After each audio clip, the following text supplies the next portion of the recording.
Have you ever replayed something someone did to you over and over in your head? That one moment, that one sentence, that action that left you stunned, breathless, shattered. You tell yourself it was a misunderstanding. You try to give them the benefit of the doubt. You wonder if you're just being sensitive.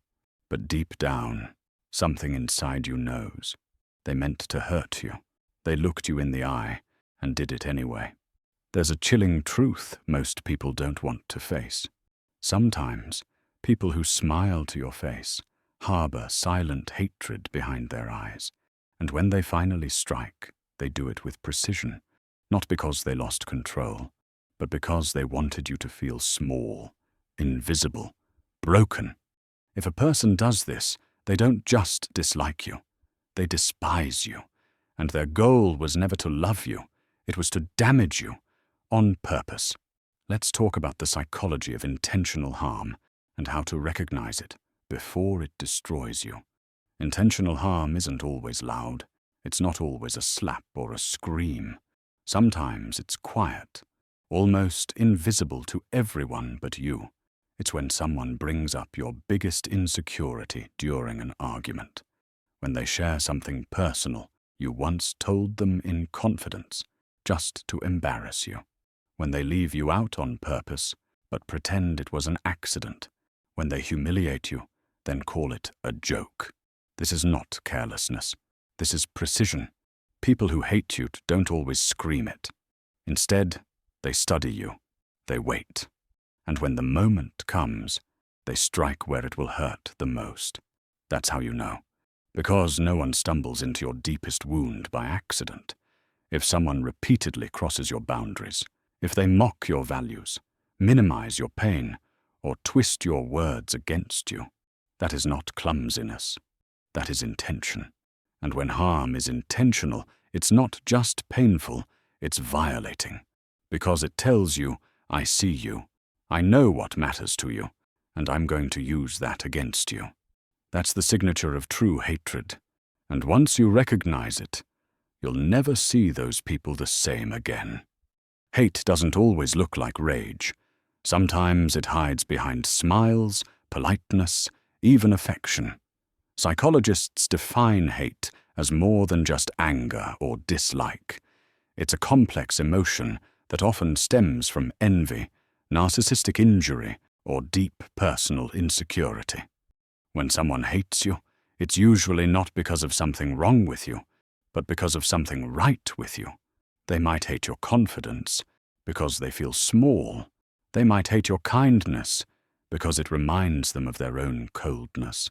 They might hate the fact that people respect you when they don't even respect themselves. And so, they project their own self-hatred outward. They need to bring you down because your presence makes them feel worse about who they are. This is especially common in people with narcissistic traits. They feel entitled to attention, admiration, and control. And when you don't give them that, or worse, when others admire you, they feel threatened. That threat turns into resentment, and that resentment turns into sabotage, manipulation, and cruelty, all masked as just being honest or just joking. It's not about you. It's about the mirror you hold up to them, and their goal becomes simple. Break the mirror. Destroy the reflection. That's the psychology of intentional harm. It's not always logical, but it's very real. Sometimes we only see the hatred after the damage is done. But if you look closely, the signs were always there.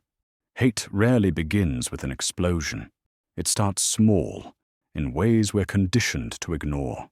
Here are the signs. Someone may have hated you long before they ever hurt you openly. They were constantly competitive with you, even in situations where no competition existed. Everything was a subtle game. Who looked better? Who got more attention? Who seemed more important? They seemed irritated by your joy. Your wins didn't make them happy. They made them quiet, bitter, or dismissive. They gave compliments that felt like insults. You're actually pretty smart for someone like you. That's a nice outfit. Not what I'd wear, but it works on you. They laughed when you were uncomfortable, especially in public, especially when others laughed too. They always brought up your past, your worst moments, your lowest points. They never let you forget them, even when you tried to grow beyond them. They twisted your words, not once, not twice, but every time it served their agenda.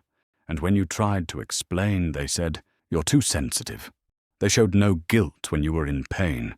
Sometimes they even looked satisfied, like hurting you gave them a sense of power. And yet, they stayed close, pretending to care, pretending to be your friend, your partner, your ally. But people who truly love you don't make you question whether they might secretly hate you. If someone left you feeling confused, unsafe, and deeply alone, that's not love. That's contempt in disguise. And the sooner you name it for what it is, the sooner you can begin to heal. Before we continue, please take a moment to like this video. Your support helps more people discover these ideas. And if you're enjoying this journey into the mysteries of the mind, make sure to subscribe so you don't miss what's coming next. Now, back to the video. When you finally realize someone hurt you on purpose, the instinct is to search for answers. You want to know why. You want to confront them, expose them, make them admit it. You want closure. But here's the hard truth. You won't get it. Not from them.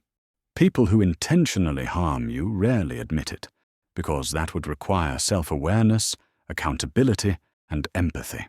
And the kind of person who chooses to hurt others often lacks all three. So what do? You stop trying to make sense of their cruelty. You stop waiting for an apology that will never come. You stop giving your energy to someone who thrives off your pain.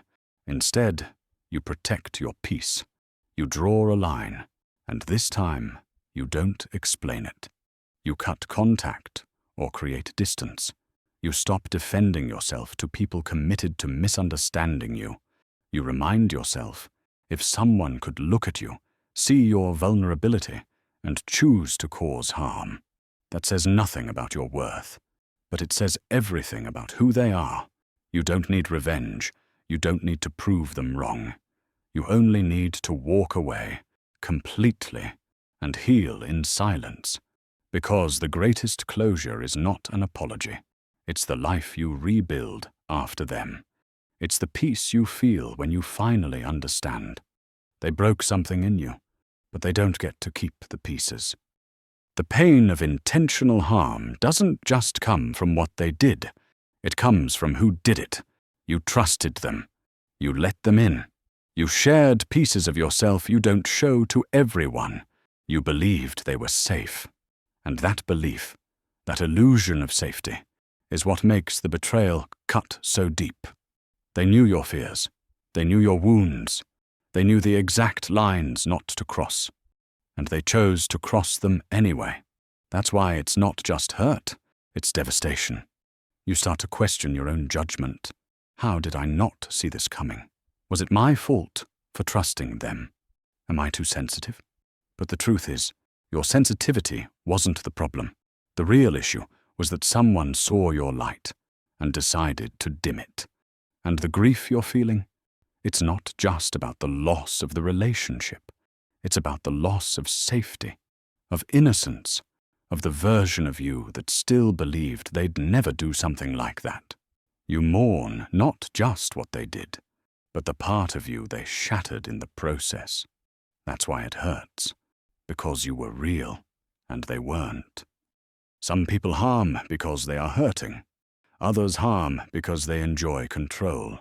And some harm because they are so hollow inside, the only way they feel powerful is by making others feel small. But you don't need to carry their darkness. You are not broken. You are not weak for trusting, loving, or forgiving. You were honest. You were open. You were real in a world that punishes vulnerability. And that's not something to be ashamed of. It's something to protect. So protect it. Protect your peace. Guard your softness. But don't let it harden into bitterness. Walk away, but don't carry their poison with you. Let them sit with the choices they made. You move forward, in silence, in strength, and in truth. If this video spoke to something you've been through, drop a comment below. You never know who might read it and realize they're not alone. And if you want more content on emotional healing, psychology, and self-protection, don't forget to like, subscribe, and hit that notification bell. You're not weak for feeling hurt. You're human, and you deserve peace. See you in the next video.